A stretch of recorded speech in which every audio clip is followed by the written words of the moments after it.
existence. It makes more sense to prevent, investigate, and prosecute welfare fraud rather than squeezing the blameless with sweeping budget cuts. By assailing efforts to prevent fraud, welfare advocates are slowly but surely killing the goose that lays its golden eggs. The rescue from vicious Temptation Island is found in my affirmative argument. Consider my statement of inherency, contention 1. Current government regulation to protect privacy is misfocused. Legislative and court action focuses on threats by the government to privacy rather than greater threats from the private sector. Amitai Etzioni, professor of sociology at George Washington University, explains in The Limits of Privacy, 1999. This threat to privacy arises not from the state, the villain that champions of privacy traditionally fear most, but rather from the quest for profit by some private companies, privacy merchants. These corporations now regularly amass detailed accounts about many aspects of the personal lives of millions of individuals, profiles of the kind that until just a few years ago could be compiled only by the likes of the East German Stasi or other major state agencies with huge staffs and budgets. When privacy is threatened by the private sector, our culture, policies, and doctrines provide a surprisingly weak defense. The failure of government to refocus against private intrusions of privacy would be disastrous. Contention 2. Failure of government regulations will lead to catastrophic vigilante action to protect privacy. Subpoint A. We are on the brink of dangerous privacy vigilantism. Simpson Garfinkel, high-tech entrepreneur and journalist, demonstrates in The Date of This Nation 2000. We stand at a dangerous point in the evolution of privacy. Around the world, we are seeing the emergence of radical privacy activists. Their attacks are designed to publicize the lack of privacy or the ridiculousness of anti-privacy government policies. They are trying to shout the emperor has no clothes. Subpoint B. Absent effective government action, privacy terrorism will devastate society. Simpson Garfinkel, previously cited, states, the fringe may turn to data terrorism. Data terrorists could break into computers and scramble records, or they could liberate corporate data banks by leaking the information to the internet. I fear that the dispossessed will ultimately turn to increased activism, outings, and data terrorism if all other avenues prove hopeless. Ultimately, the imperative for legislative action is demonstrated in contention 3. Legislative action best protects private sector privacy and avoids the necessity for vigilante action. Simpson Garfinkel contends, legislation and regulation may be one of the best techniques for protecting privacy in the 21st century. Without government protection for the privacy rights of individuals, it is simply too easy and too profitable for business to act in a manner that's counter to our interests. The fact that government sometimes invades privacy does not provide justification for inaction against private sector invasions. Mr. Garfinkel advances the proposition. Some privacy activists scoff at the idea of using government to assure our privacy. Governments, they say, are responsible for some of the greatest privacy violations of all times. This is true, and it's all the more reason to pursue a legislative solution. The U.S. government was one of the greatest polluters of all times, but that was before Congress passed scores of environmental laws, forcing the government to clean up its act. The U.S. government is the nation's environmental police force, equally scrutinizing the actions of both private businesses and the government itself. By resisting temptation and accepting my affirmative argument, you can affirm the real over the sensationalistic. Imran, the arguments you read, what is specific to the vigilante or the terrorism that you're... Well, I'll contend... What forms of privacy?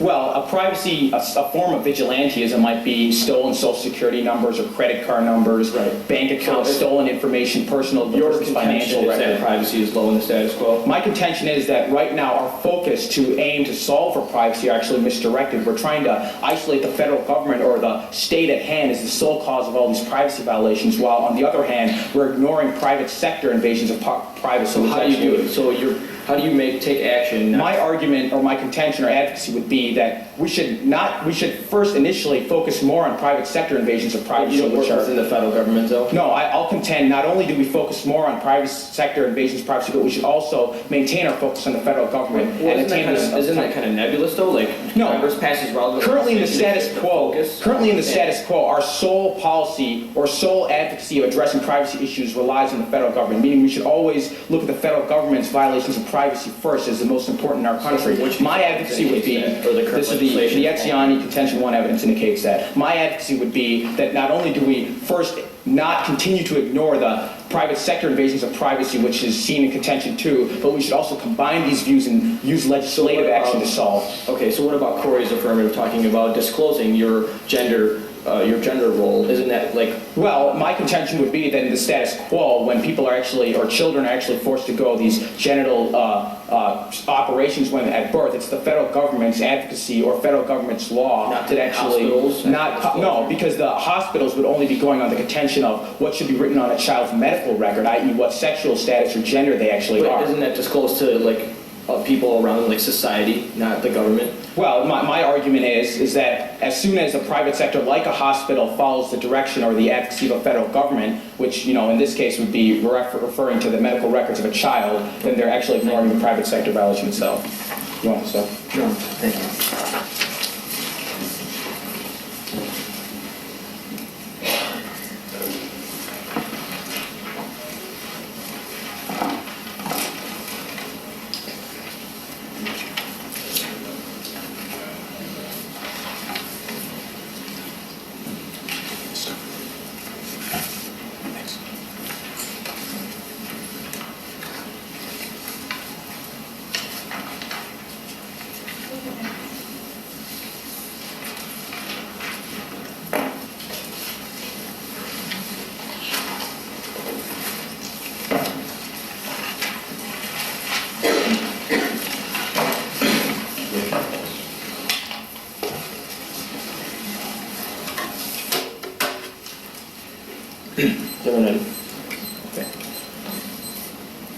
Isaac Newton once stated, "I was like a boy playing on a seashore, on the wilts and diverting myself from now and then, finding a smoother pebble or a prettier shell than ordinary, whilst the great ocean of truth lay all undiscovered before me." Imran's proposal is one of those pebbles, while my contention is the ocean of truth. I begin with my first contention. Imran's proposal is very nebulous. The shift of privacy into private sectors, as well as from the federal government, is absolutely nebulous. So I will defend that online privacy restrictions are happening by online businesses, i.e. e-commerce. Now, off his ASO point, he says that regulation is privacy is misenforced. The first argument is that it's not true. Numerous online companies are enforcing privacy guidelines in order to protect their own privacy violations. It's not from the federal government. The second argument is that it's not unique. American industry is solving the privacy crisis. This is a Chapter Tribune, May 13, 1999.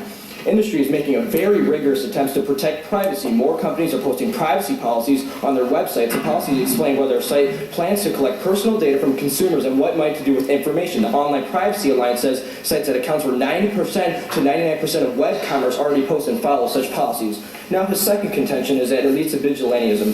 The first argument is that Imran's in a huge double bind. Either the vigilantism is really high right now or privacy is really low. The impact should have already occurred. The second argument is that there's no internal link. Remember, this terminology is absolutely nebulous. We don't know which privacy would lead to massive vigilantism. Now, he says that privacy leads to terrorism. First, it's key. There's a reason why privacy restrictions or we violate privacy in order to stop massive terrorism, i.e. biological or chemical warfare. It's key to stopping acts of domestic terrorism and stopping mutual death. Now, he says that legislation is key, his third subpoint. The first arm is that it's absolutely vague. Congress can't pass legislation in order to shift their privacy regulations over the private sector to the federal government restriction. That's vague and nebulous. You would always go to specific evidence, which I would read in my contention.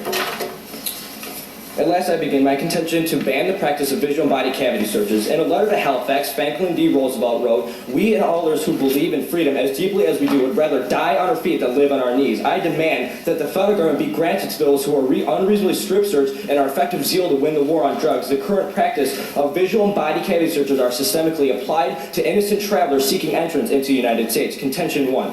Custom agents wrongfully use indeterminate means of detaining travelers. Police discretion for searching is unlimited, as hundreds of innocent people are wrongfully searched every day. These indignities are buttressed by nebulous statements of nervousness and self-contradictory statements. This is evidence in the volume 36 of the Third Federal Court in June 8, 1994.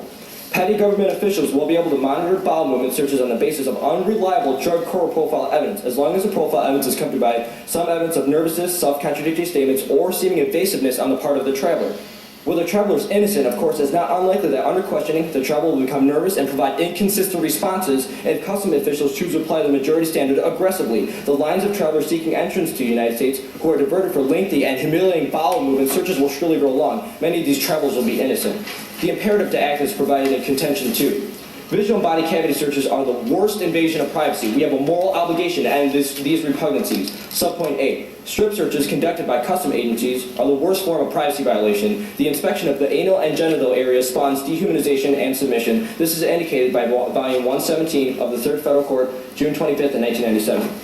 Strip and visual body cavity searches impinge seriously upon the values that the Fourth Amendment was meant to protect. These searches require an arrestee not only to strip naked in front of the stranger, but also to expose the most private areas of her bodies to others. Strip searches involving the visual inspection of the anal and genital areas is demeaning, dehumanizing, undignified, humiliating, terrifying, unpleasant, and